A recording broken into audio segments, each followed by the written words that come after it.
जय श्री कृष्णा।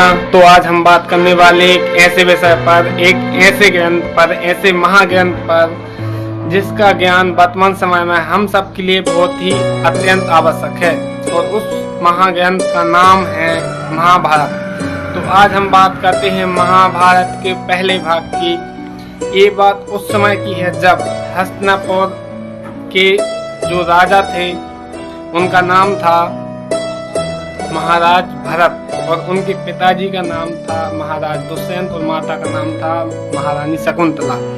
तो ये एक बहुत ही महान राजा थे। इन्होंने उस समय हस्तिनापुर की सीमाओं का खूब प्रसार किया, खूब बढ़ाया है। जहाँ तक बढ़ाया जा सकता था वहाँ तक बढ़ाया, यहाँ तक कि शुरू से अंत तक उन सीमाओं का प्रसार किया। उसके बाद वहाँ से सीमाओं का अंत ही हो गया।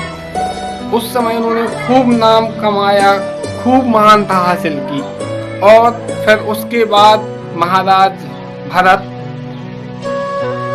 विजय यात्रा पर निकल गए, और विजय यात्रा से जब वो वापस लौटे तो सभी लोगों ने उनकी जय जयकार की।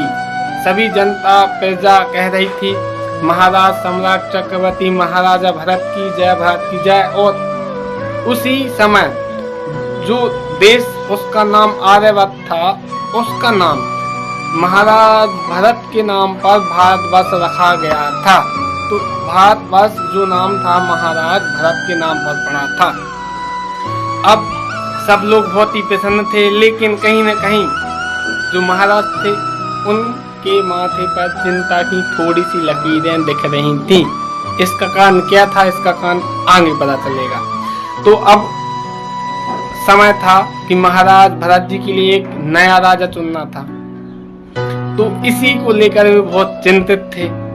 अब अगला दिन हुआ, और अगले दिन राज्यसभा लगी। राज्यसभा में सभी जो योद्धा थे वो विराजमान थे, गुरु थे, और सभी जो राजनीतिक सलाहकार मंत्रीगण भी उपस्थित थे। तो क्या होता था कि उस समय जो राजा होता था उसको एक पत्र लिखना पड़ता था, सूचना, और वो पत्र मंत्री को देता था। उसमें रहता था जो आगामी राजा होता है उसका नाम। तो महाराज भरत जी ने अपना पत्र मंत्री, यानी मंत्री जो एक राजनीतिक सलाहकार होता है, उसको दिया। उन्होंने कहा पढ़िए मंत्री। तो मंत्री जी ने जैसे ही पत्र खोला और पढ़ना शुरू किया तो उसमें क्या था, उसमें लिखा था मैं महाराज भरत अपने 9 पुत्रों में से किसी को भी राजा बनने के योग्य नहीं पाता हूँ। सब लोग आश्चर्यचकित हो गए, देखने लगे महाराज की तरफ कि ये उनका कैसा निर्णय है। और मंत्री जी ने भी देखा महाराज की तरफ, तो महाराज भरत जी ने कहा कि और आगे पढ़िए। तो मंत्री ने पढ़ा कि मैं महाराज भरत भारद्वाज पुत्र भूमन्यु को राजा घोषित करता हूँ। सब लोग आश्चर्यचकित हो गए, ये महाराज जी भरत जी का कैसा निर्णय है। तो उसके बाद जो महाराज भरत थे उनकी महानता की गाथाएं गाई गई। क्योंकि उन्होंने उस समय 3 जो कर्तव्य थे, जो उद्देश्य थे, वो राजा को समझाया। उन्होंने कहा कि राजा के 3 महत्वपूर्ण कर्तव्य होते हैं। पहला जनसेवा, दूसरा प्रजा की रक्षा करना और राज की रक्षा करना, तीसरा एक ऐसा राजा चुनना जो उस कुर्सी यानी उस गद्दी के योग्य हो। वो भी एक महाराज का धर्म होता है, राजा का धर्म होता है। एक ऐसा युवा, एक नया राजा चुनना जो उस कुर्सी यानी राजा बनने की योग्य हो।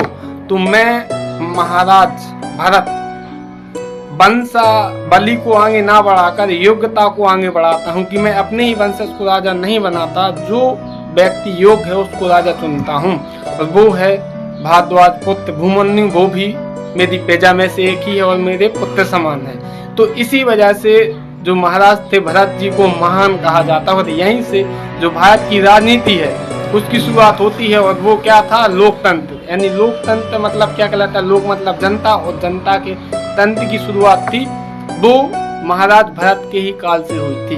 जय श्री कृष्ण। इसके बाद